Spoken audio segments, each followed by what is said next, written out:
আমরা দেখি বহু পরিবার এর আগেও দুর্গাপুরে এই সমাবেশ যখন হয়েছিল তখন ওখানকার সাংসদের রূপে আমি আপনাদের ফাংশনে উপস্থিত ছিলাম। আজকে আমার একটা সুযোগ পেয়েছি যে আসানসোলে আপনাদের এই প্রাঙ্গণে উপস্থিত হয়েছে। একটু আপনাদেরকে শান্ত করবেন, এটা আপনাদেরই কথা বলবো, আমার নিজের কথা কিছু বলবো না। আপনারা যেই যোগাটা করেন,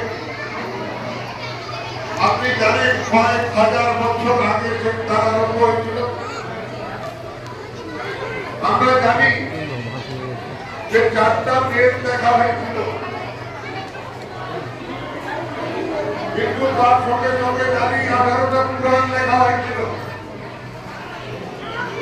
কিন্তু হয়তো অনেকে জানি না 6টা দর্শন লেখা হয়েছিল। তার মধ্যে একটা দর্শন ছিল যার নাম ছিল পাতঞ্জলি দর্শন।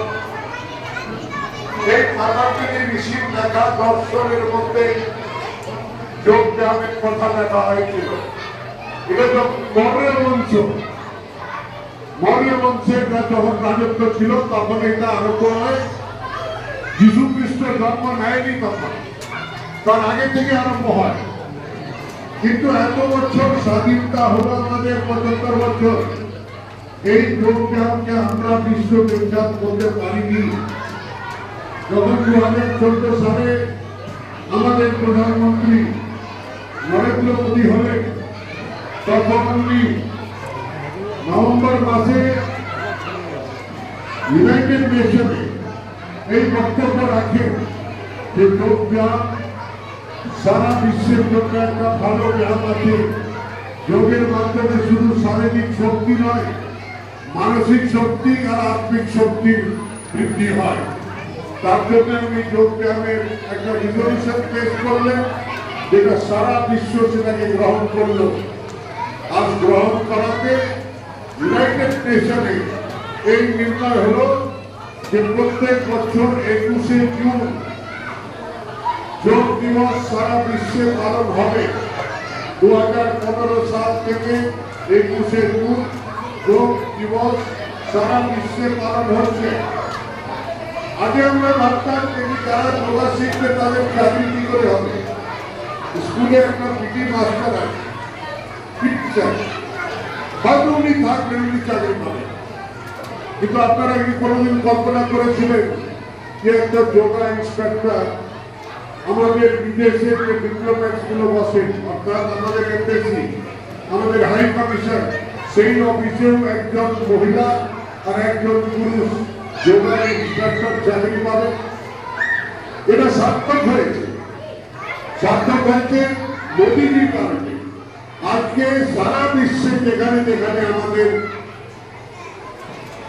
হাই কমিশন আছে বা আমাদের এমবেসি আছে, প্রত্যেক জায়গায় একটা পুরুষ আর একটা নারী যোগা ইন্সট্রাক্টর ওখানে চাকরি পেয়েছে। তারা কিন্তু সবাই ভারতীয়, বিদেশে গিয়ে চাকরি করছে, বিদেশে ওখানকার লোককে যোগা শেখাচ্ছে। আর যোগ দিবসের দিন কোনো পার্কে, কোনো বড় স্টেডিয়ামে তারা এই ফাংশনটা করে। আপনাদের ছেলে মেয়েদের স্বাস্থ্যের জন্য আপনারা হয়তো ভাবছিলেন, কিন্তু কালকে দেখবেন এটাই তাদের ক্যারিয়ার হয়ে যাবে। আজকে যদি আমরা দেখি পাড়া গায়ে লোকে ফুটবল খেলছে বা ক্রিকেট খেলছে, কিন্তু ক্রিকেট একটা প্রফেশন, ফুটবল একটা প্রফেশন, যোগাও একটা প্রফেশন হয়ে থাকে। আপনারা ভালো আছেন, ভালো থাকবেন, ভালো রাখবেন, বাচ্চাদেরকে যোগার মধ্যে রাখবেন। কেন তাদের নিয়ম, তাদের সন্তুলন আর তাদের অনুশাসনের মধ্যে থাকবে, তাদের মানসিক, আত্মিক আর শারীরিক বৃদ্ধি পাবে। আর তার সঙ্গে সঙ্গে শ্রীবৃদ্ধি হবে, অর্থাৎ তাদের তার মাধ্যমে একটা আমদানি হবে। এটাই বিশ্বাস রাখি আমি।